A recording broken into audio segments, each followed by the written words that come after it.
North of Alexandria, a winding trail called the Pothole Trail threads a country of steep little hills and sudden green hollows, past ponds with no streams feeding them and lakes cupped in bowls of gravel. It feels random, almost playful, as if the land were dropped here in a heap. And in a way, it was. Every rise and every kettle here was left behind by melting ice, in a landscape the glaciers built and then abandoned. Welcome to Lake Carlos State Park.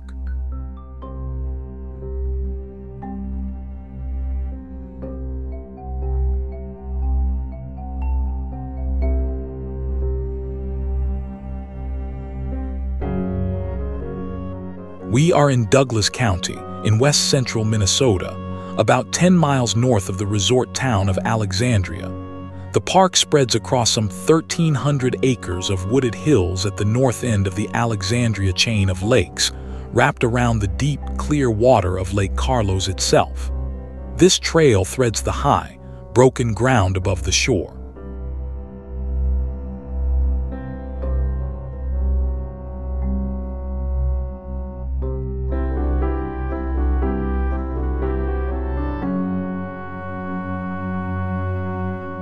The trail earns its name from the shape of the land. When the last glaciers wasted away, great blocks of ice broke off and were buried in the sand and gravel they carried.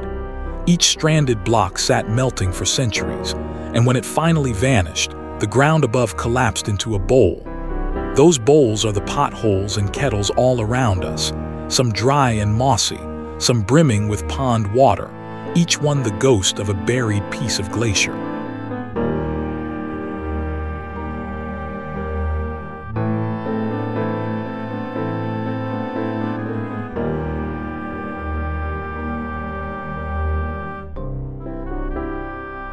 All these hills are made of glacial leftovers. As the ice sheets melted back across Douglas County, they dumped their load of sand, gravel, and boulders in a long, rumpled belt of high ground called a moraine. That is why the country here rolls and pitches instead of lying flat, and why the soil is so full of stone. We are following the crest of a ridge that the ice piled up and then walked away from.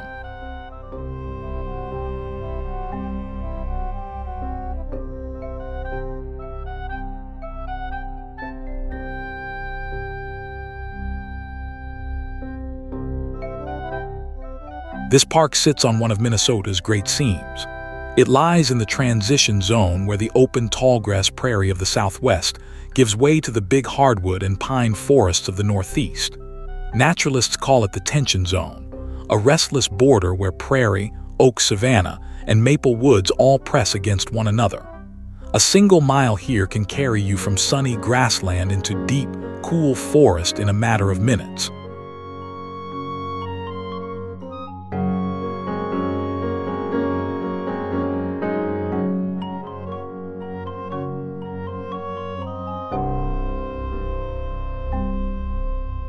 The lake holds a quiet distinction.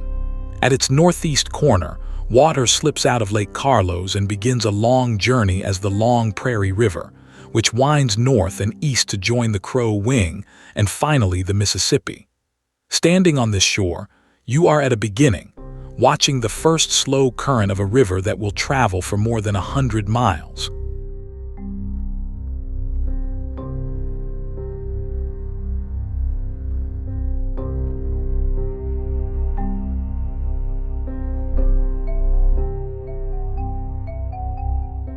Long before it was anyone's county, this lake country was Dakota homeland.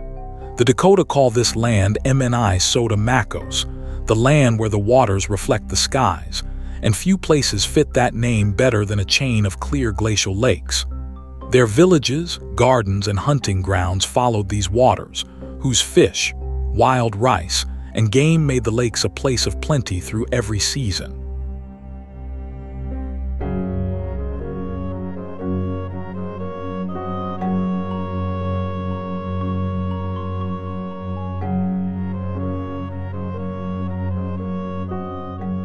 This was also a borderland between peoples.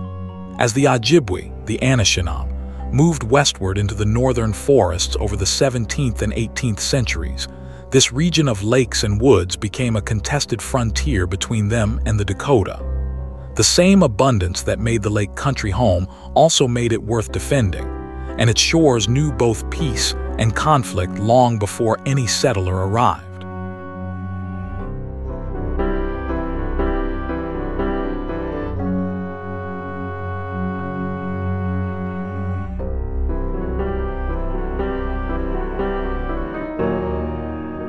When the newcomers came, they came creaking. In the mid-1800s, the famous Red River Oxcart trails ran through this part of Minnesota, long caravans of wooden carts hauling furs and goods between the Red River settlements in the north and St. Paul on the Mississippi. Alexandria grew up as a stop along that route, a frontier way station on the road across the prairie's edge.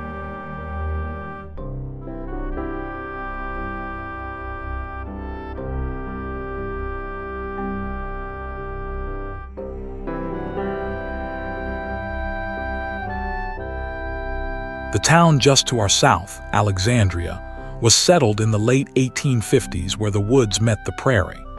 Emptied for a time during the upheavals of the 1860s, it filled again as railroads pushed west, and the little settlement at the edge of the lakes became the trading heart of Douglas County, the doorway to all this water and woods.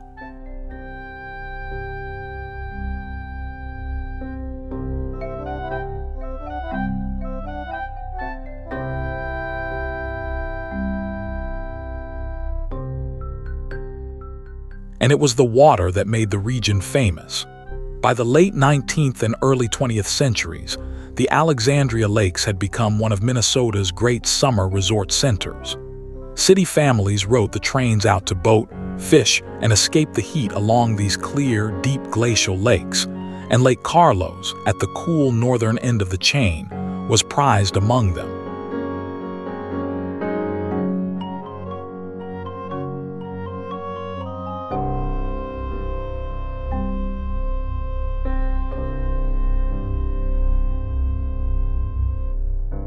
In 1937, in the depths of the Great Depression, the state set this ground aside as Lake Carlos State Park, a piece of public lakeshore in the middle of a booming resort country.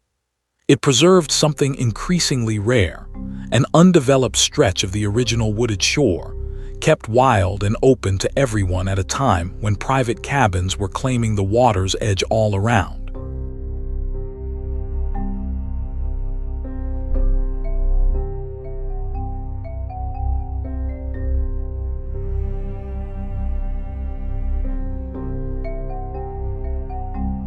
Protected ever since, the park's hills carry a rich northern hardwood forest, sugar maple and basswood, oak and aspen, closing overhead into deep shade. In autumn, these slopes blaze with color, and in spring, the forest floor fills with wildflowers before the leaves come out. It is a living remnant of the great woods that once covered this transition country.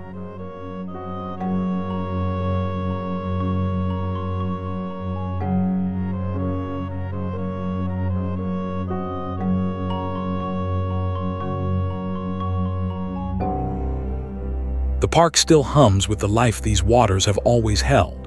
Loons call across Lake Carlos on summer evenings, herons stalk the marshy potholes, and deer move through the maple shade at dusk. Beneath the surface swim the walleye, bass, and panfish that drew people to this lake for centuries, in water kept clear and cold by the glacier that dug its bed.